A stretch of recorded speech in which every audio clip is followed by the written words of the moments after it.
The device itself is a small plastic box, compact enough to be hidden almost anywhere, and right here you can see the slot for the microSD card. You'll need to switch on the ignition, then select CarPlay to access the AI box menu. Only then can you connect to CarPlay or Android Auto depending on your phone's operating system.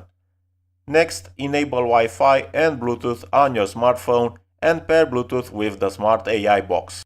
From now on, you can access Android Auto or CarPlay anytime by tapping the icon called Speed Play without needing to connect your phone by cable.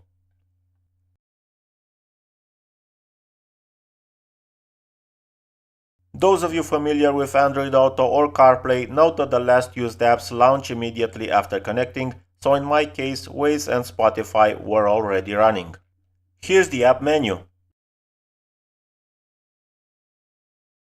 I tested Google Maps, which found the route to my destination almost instantly, and Waze performed just as well.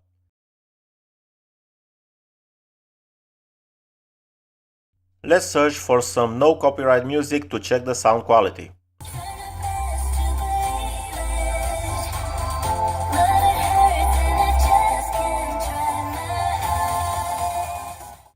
Now let's quickly pair an iPhone to test CarPlay.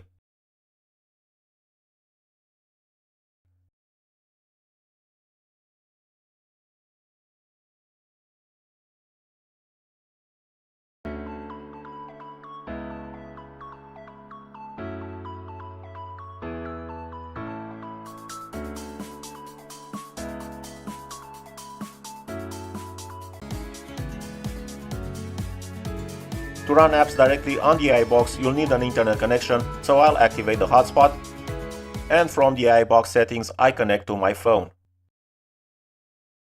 You can tweak more options here, but everything is pretty intuitive. I'd rather move on to the apps.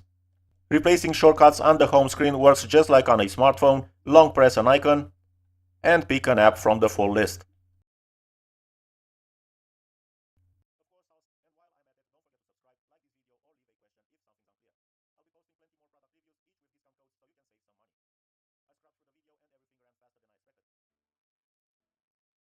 For screen mirroring, just open EasyCon, enable mirroring on your phone, and connect. Honestly, it couldn't be simpler. Thanks to mirroring, you won't notice any lag at all since apps run directly on your phone. Any pixelation you might see in the footage is due to recording. In reality, the quality on the car's display is much better, limited only by the capabilities of the car's original media unit.